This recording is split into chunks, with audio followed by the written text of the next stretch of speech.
ma parole, dit le Seigneur. Mon Père l'aimera et nous viendrons vers lui. Alléluia, Alléluia, Alléluia, Alléluia. Le Seigneur soit avec vous. Et avec votre esprit. Évangile de Jésus-Christ selon saint Matthieu. Gloire à toi, Seigneur.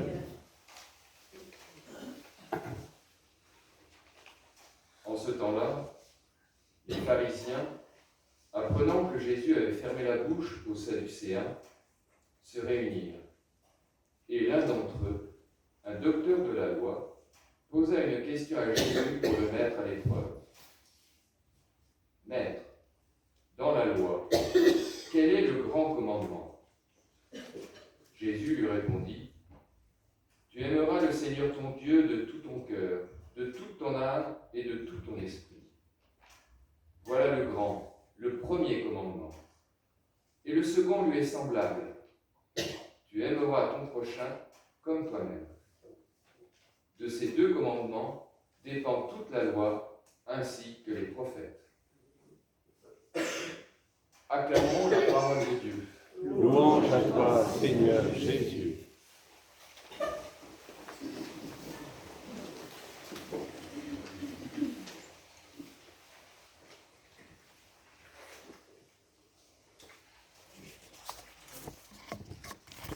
Voilà, ce matin je vous propose de méditer sur l'Évangile avec des petits liens avec la première et la deuxième lecture.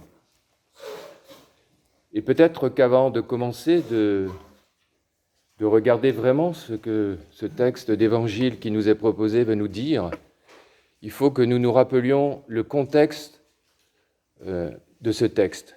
Il faut se rappeler que nous sommes entre l'entrée triomphale de Jésus à Jérusalem, qui est pour nous la fête des rameaux, et puis la mort et résurrection de Jésus. Et Jésus est toujours à Jérusalem. Jérusalem, le centre de la foi juive. Et la remarque est importante, car il va être question du Écoute Israël, ou en hébreu du Shema Israël, qui est avec les 18 bénédictions l'élément central de la prière juive quotidienne. Alors, depuis l'entrée triomphale à Jérusalem, les discussions, les polémiques se succèdent entre Jésus, rappelez-vous, reconnu par les pécheurs, les publicains, les petits de la société de l'époque, et les autorités religieuses qui pensent être seules habilitées à reconnaître le Messie et qui, contrairement aux petits, ne le reconnaissent pas comme l'envoyé de Dieu.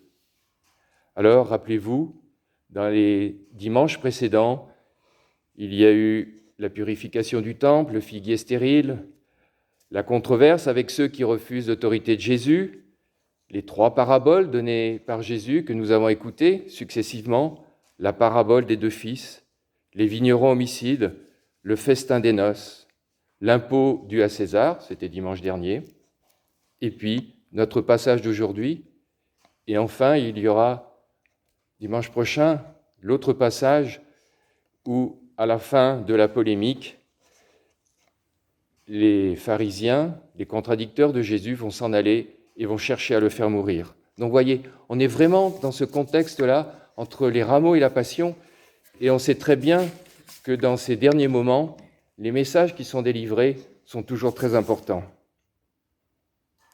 Et aujourd'hui, je ne sais pas si vous avez remarqué, jusqu'à maintenant, les polémiques, c'était un collectif qui s'adressait à Jésus, les pharisiens. Aujourd'hui, c'est les pharisiens, mais on envoie un docteur de la loi, ou un légiste, si vous entendez l'autre mot. Et avant de continuer, j'aurais une question à vous poser. 3 fois dans le texte que nous avons écouté aujourd'hui, il est question de la loi. C'est quoi la loi? Qu'est-ce que vous mettez derrière ce mot, ce matin?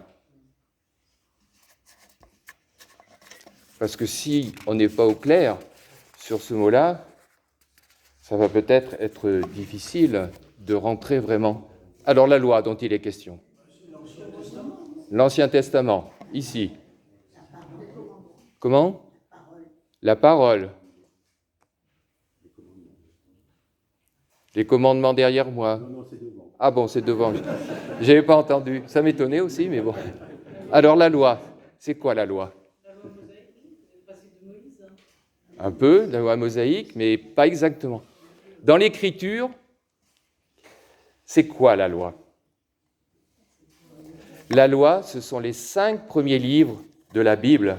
Et dans la Bible hébraïque, dans la Bible de nos frères hébreux, il y a 3 parties. La loi, la Torah, la loi c'est le mot français, mais la Torah, les prophètes et les autres écrits. Donc quand on parle de la loi, quand on envoie un docteur de la loi, c'est un docteur qui est assez pointu sur les 5 textes, les 5 premiers textes de la Bible. Donc, je vous rappelle, un petit rappel de temps en temps, c'est un peu mon côté pédago. Hein, Donc, la Genèse, l'Exode, le Lévitique, le livre des Nombres et le livre de Deutéronome. Et les 2 citations dont il est question aujourd'hui, c'est une citation qui vient du Deutéronome et l'autre du Lévitique. Donc voilà, la loi, c'est tout ça. Et donc, c'est un docteur de la loi. Et peut-être aussi que, comment dire,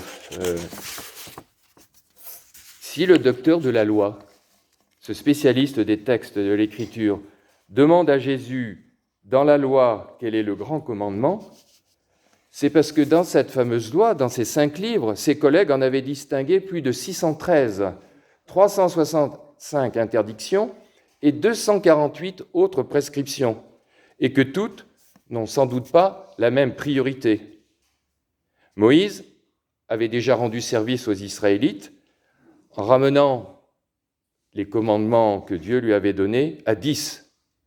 Jésus fait mieux, il les réduit à 2, aimer Dieu et aimer son prochain, 2 commandements qui en définitive n'en font qu'un, aimer. Et la nouveauté, c'est justement l'association de ces 2 commandements. Et là, souvenez-vous des paroles de Jésus au chapitre 5 de Matthieu, juste après les béatitudes. « Ne pensez pas que je sois venu abolir la loi ou les prophètes. Je ne suis pas venu abolir, mais accomplir. » Jésus demande à son interlocuteur et à nous, aujourd'hui, de faire un pas de plus. Qu'en est-il donc de la loi dans tout cela? Notre loi, c'est Jésus lui-même. En effet, chez Saint Jean, il dit « Comme je vous ai aimés, aimez-vous les uns les autres. » Que de fois il appelle ses disciples à imiter son Père et à l'imiter lui-même. Il ne s'agit plus d'une loi prise dans des écrits, mais d'une personne, d'un vivant qui se communique et insuffle son esprit à ses fidèles pour animer leurs pensées, leurs paroles et leurs actes. Jésus est lui-même le principe d'unité. Il réunit les 2 parties de la loi, les commandements concernant l'amour de Dieu et ceux concernant l'amour du prochain. Il les fusionne, les unifie leur expression, qu'il formule en des termes identiques recueillis dans les Écritures. Tu aimeras le Seigneur ton Dieu, tu aimeras ton prochain. Il s'agit d'un amour sans restriction qui engage toute la personne, cœur, âme, esprit. Comme le disait Jacqueline dans son introduction, pas un sentiment. Dans des messages encore plus explicites, Jésus manifeste comment se réalise l'unité du comportement. Ce que vous avez fait à l'un de ces plus petits de mes frères, c'est à moi que vous l'avez fait. Le Christ s'identifie donc à notre prochain. Il nous appelle à reconnaître sa présence dans les autres. L'autre principe, Jésus le réitère tout au long des évangiles. « Venez, marchez à ma suite ». Ce que Paul transcrit ainsi, « Imitez-moi, comme moi aussi, j'imite le Christ. On l'a entendu dans la deuxième lecture. Il le dit aussi dans la première épître aux Corinthiens. Ainsi, c'est Jésus lui-même qui est notre loi, une loi vivante, une personne à qui nous sommes unis, dont l'Esprit nous habite et dont nous sommes le corps.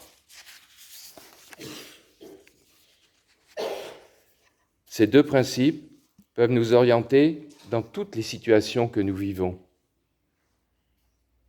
Tantôt, il peut être opératoire de reconnaître et de servir le Christ dans les autres, jusqu'aux victimes des plus grandes déchéances, en reconnaissant, sous leurs apparences meurtries ou défaites, la présence du Christ en eux. Tant d'exemples nous ont été donnés dans ce sens, depuis François d'Assise et son baiser aux lépreux, jusqu'à nos contemporains, qui se dévouent par profession ou comme bénévoles auprès de personnes meurtries ou rejetées. Tantôt, on pourra se référer plutôt à l'imitation du Christ qui a demandé le pardon pour ses bourreaux. Cela vaut en particulier quand il s'agit d'aimer malgré tout un prochain qui nous fait souffrir. Ainsi, amour de Dieu et amour du prochain seront-ils unis comme ils le sont dans nos célébrations, dans la célébration que nous sommes en train de vivre aujourd'hui, puisque nous manifestons notre amour de Dieu en nous mettant à son écoute et par nos actions de grâce. L'Eucharistie vient d'un mot grec qui veut dire rendre grâce. Et nous exprimons notre amour du prochain en l'incluant dans nos prières et en échangeant la paix entre nous. En guise de conclusion, posons-nous une dernière question. En ramenant tout à l'amour, Jésus ne cède-t-il pas à la tentation de faire simple ? Non. Il se donne la peine de faire court et serré comme un bon café. Son intention n'est pas de relativiser la loi, mais d'en extraire l'arôme, d'en presser la quintessence, de l'accomplir. Il nous révèle, dans ce raccourci fulgurant, que l'horizon de notre vie est l'amour et que chaque acte d'amour nous dispose à l'atteindre. Alors, dépêchons-nous d'aimer.